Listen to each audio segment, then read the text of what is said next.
এই রেসিপিটা দেখে কার কার জিভে জল এসে গেছে আমায় কমেন্ট করে বলতে পারেন। আর আজকে আমি আপনাদের সঙ্গে শেয়ার করেছি কড়াই পনির রেসিপি। দেখুন, দেখতে যতটাই কালারফুল, খেতে অতটাই টেস্টি, আর একদম বড় বড় সাইজের বানিয়েছি। তাহলে চলুন পুরো ভিডিওতে গিয়ে দেখে নেব কেমনভাবে আমি বানিয়েছি কড়াই পনির রেসিপি।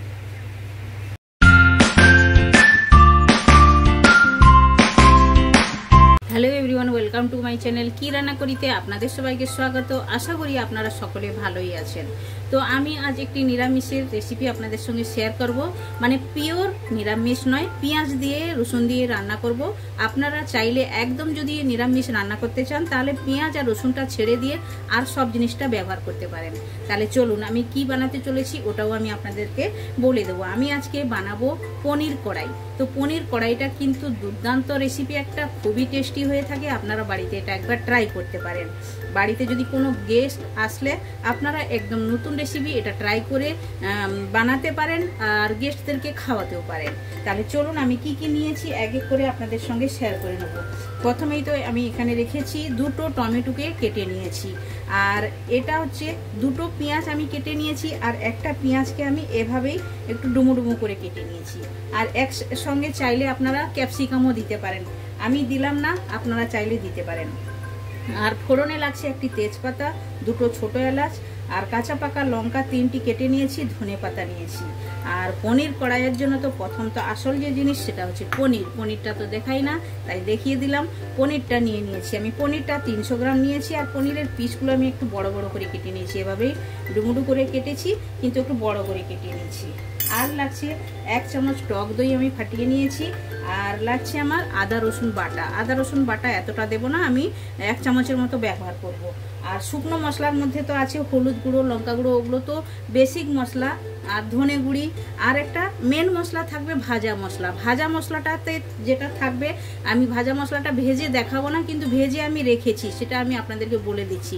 ওইটার মধ্যে থাকবে ধনে, আর গোলমরিচ, লঙ্কা, আর থাকবে ছোট এলাচ, জিরে, আর থাকছে বড় এলাচ। এটা দিয়ে আমি একদম ভালো করে ড্রাই রোস্ট করে ভেজে নিয়েছি। আমার ভাজা ছিল তাই জন্য আমি দেখালাম না, কিন্তু আপনাদেরকে বলে দিলাম। আপনারা এভাবে মশলাটা ভেজে নিয়ে রান্না করতে পারেন। ড্রাই রোস্ট করে মশলাটা ভেজে যদি এর উপরে দেওয়া যায় কিন্তু খুবই টেস্টি হয়ে থাকে, আপনারা দিতে পারেন। না যদি থাকে আপনাদের কাছে ভাজা মশলা, তাহলে আপনারা চিকেন মশলা ব্যবহার করতে পারেন, কিংবা আপনারা তড়কা মশলা দিয়ে দিবেন, খুবই টেস্টি হয়ে থাকে। আপনারা একবার তড়কা মশলা দিয়ে এইসব রেসিপি বানিয়ে খেয়ে দেখবেন, খুবই টেস্টি হয়ে থাকে। আর চলুন তাহলে গ্যাসের কাছে যাওয়া যাক। প্রথমে আমি এই যে পনিরটাকে ভেজে নেব লবণ আর হলুদ দিয়ে।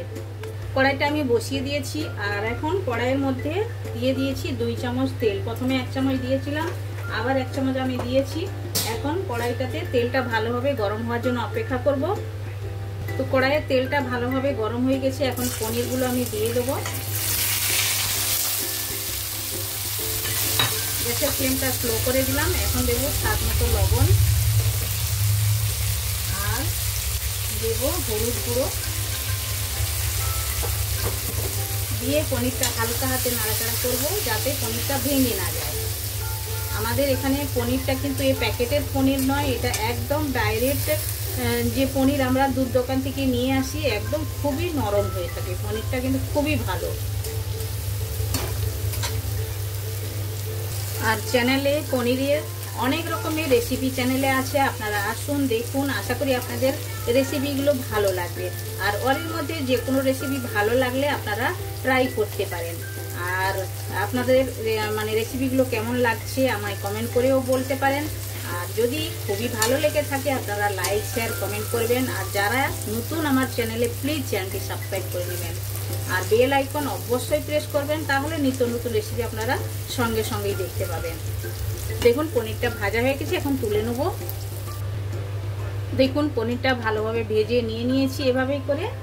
আর এখন কড়াইতে আমি আরও 2 চামচ তেল দিয়ে দিয়েছি। প্রথমে যাবে একটা তেজপাতা আর দুটো ছোট এলাচ দিয়ে দিলাম। এগুলো একটু ভাজা ভাজা হবে, মানে খুবই সুন্দর একটা খুশবু আসবে। তারপরে আমি দিয়ে দেবো পেঁয়াজ কুচি। একটি মানে দুটো বড় সাইজের আমি পেঁয়াজ নিয়েছি। পেঁয়াজটা একটু বেশি দিতে হবে, তাহলে দেখবেন রেসিপিটা খেতে খুবই ভালো লাগবে। এবার পেঁয়াজটা আমি হালকা ব্রাউন করে নেবো প্রথম। আর পেঁয়াজটা হালকা ব্রাউন তাড়াতাড়ি হওয়ার জন্য আমি স্বাদ মতো লবণ দিয়ে দেবো। লবণটা আমি একবারেই দিয়ে দিচ্ছি, এরপরে আর অ্যাড করবো না।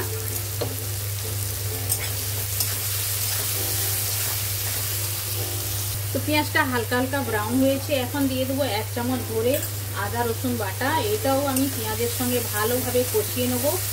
যে আদা রসুনের যে একটা রস স্মেল আছে ওটা যাওয়া পর্যন্ত ভেজে নিতে হবে ভালো করে। তো আদা রসুনের কাঁচা গন্ধটা চলে গেছে, এখন অ্যাড করে দেবো কুচনো টমেটো আর কাঁচা পাকা লঙ্কা যে রেখেছি 3টে, ওটাও আমি অ্যাড করে দিলাম। দিয়ে এটাও ভালোভাবে আমি কষিয়ে নেবো। টমেটোটা সফট হওয়া পর্যন্ত কষিয়ে নিতে হবে ভালো করে। তো টমেটোগুলো হালকা হালকা সফট হয়েছে, এখন আমি অ্যাড করে দেবো 1/2 টেবিল স্পুন হলুদ গুঁড়ো। 1/2 টেবিল স্পুনেরও কম একটু দিয়েছি। আর 1 টেবিল স্পুন আমি দেবো লাল লঙ্কার গুঁড়ি। আর আমি দেবো গরম মশলা 1 চামচ দিলাম। আর ধনের গুঁড়ি 1 চামচ। বাস এটাই মশলা দিলাম। তারপরে আমি ভাজা মশলাটা অ্যাড করব, ওটা আমি পরে করব। কখন করব আপনারা দেখতে থাকুন। আর এটা ভালোভাবে কষিয়ে নেবো টমেটোর সঙ্গে, সুন্দরভাবে তেল ছাড়া পর্যন্ত কষিয়ে নিতে হবে একদম ভালোভাবে। আর এইভাবে যদি আপনাদের টমেটোর জলটা যদি শুকিয়ে যায় তাহলে এক্সট্রা একটু জল দিয়েও কষিয়ে নেওয়া যায়, কারণ মশলাটা যাতে জ্বলে না যায় তার জন্য। তো এখন আমি অ্যাড করে দেবো, আমি যে পেঁয়াজগুলো বড় বড় ডুমো ডুমো করে কেটে রেখেছিলাম ওটা অ্যাড করে দিলাম। দিয়ে এর সঙ্গে কষাবো।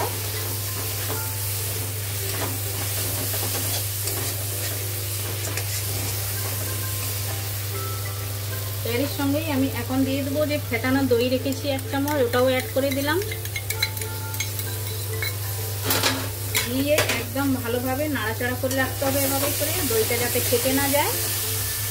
তো দেখুন মশলাটা ভালোভাবে কষিয়ে নিয়েছি, তেল ছাড়া আরম্ভ হয়ে গেছে। এখন আমি 1/2 টেবিল স্পুনের মতো ভাজা মশলাটা অ্যাড করবো এর উপরে। আর একটু আমি ভাজা মশলা অ্যাড করবো নাবানার আগে। তো এখন আমি ভাজা মশলাটা দিয়ে দিলাম, একটু নাড়াচাড়া করবো ভালো করে। একটু নাড়াচাড়া করতে হবে, বেশি করতে হবে না, কারণ মশলাটা আমার কষানো হয়ে গেছে। এখন অ্যাড করে দেবো গরম জল। দিয়ে এটা ফোটার জন্য অপেক্ষা করব। তারপরে আমি পনিরটা অ্যাড করব। পনির এখন অ্যাড করব না, ভালো করে এটা বয়েল হবে। কালারটা খালি দেখুন, রেসিপিটার এত সুন্দর কালার এসছে, এখনো ফোটা আরম্ভ হয়নি, হবে। তো আমি যে লঙ্কার গুঁড়িগুলো পিষিয়ে থাকি, আমি কাশ্মীরি লঙ্কা মিক্সড করে বাড়িতেই পিষিয়ে নেই। এর মধ্যে কোনো আমি বাজারের কালারের জন্য কোনো লঙ্কা আমি ব্যবহার করি না। লঙ্কার গুঁড়ি আমি একদম ঘরে পিওর লঙ্কার গুঁড়ি পিষিয়ে আনি বাজার থেকে, মানে চাক্কি থেকে, মেশিন থেকে পিষিয়ে আনি, ঘরে ভালো করে শুকিয়ে পিষিয়ে আনি, তাই জন্য এত সুন্দর কালার হয়ে থাকে। তো অনেকটা ঝোল শুকিয়ে গেছে, এখন আমি অ্যাড করে দেবো ভেজে রাখা পনির। অ্যাড করে দিলাম, দিয়ে নাড়াচাড়া করে দেবো। আর একটু ঝোলটা শুকিয়ে নেব, একটু মাখো মাখো হবে।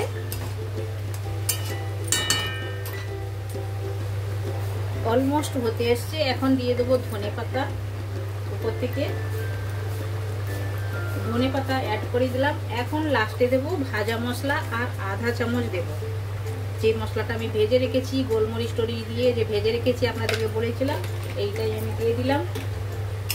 আর রেসিপিটা দেখুন, খুবই দেখতে যতটাই কালারফুল, খেতে তো অতটাই টেস্টি। আরও একটু আমি ঝোলটা শুকিয়ে নেব। আর একটু ব্যালেন্সের জন্য আমি দেব চিনি। আপনারা চাইলে চিনিও দিতে পারেন, আমি একটু বাতাসা দিচ্ছি, 2টো বাতাসা দিয়ে দিলাম। টক দইটা দিয়েছি তাই জন্য ব্যালেন্সের জন্য আমি বাতাসা 2টো দিয়ে দিলাম। বাস আর একটু ঝোলটা শুকিয়ে নেবো, নিয়ে তারপরে প্লেটিং করে আমি আপনাদেরকে দেখাচ্ছি। তো দেখুন আমি প্লেটিং করে নিয়ে নিয়েছি। আর কড়াই পনিরটা দেখতে কিন্তু একদম কালারফুল, খেতে অতটাই টেস্টি। আপনারা এভাবেই একবার বাড়িতে ট্রাই করতে পারেন। এটা সাদা রাইসের সঙ্গে, জিরা রাইসের সঙ্গে, পোলাওর সঙ্গে, যেটার সঙ্গে খাবেন একদম জমে যাবে, রুটি পরাঠার সঙ্গেও জমে যাবে। আপনারা এটা বাড়িতে একবার ট্রাই করতে পারেন। আর রেসিপিটা কেমন লাগলো আমায় কমেন্ট করে বলবেন আপনারা। আর যারা এখনও পর্যন্ত আমার চ্যানেলটি সাবস্ক্রাইব করেনি, প্লিজ চ্যানেলটি সাবস্ক্রাইব করে নেবেন, বেল আইকন অবশ্যই প্রেস করবেন, তাহলে নিত্য নতুন রেসিপি আপনারা সঙ্গে সঙ্গে দেখতে পাবেন। আবার দেখা হচ্ছে নতুন কোনো রেসিপির সঙ্গে। সবাই ভালো থাকবেন, সুস্থ থাকবেন। আপনারা আপনাদের কিমতি টাইম আমায় দেওয়ার জন্য আপনাদেরকে অনেক অনেক ধন্যবাদ।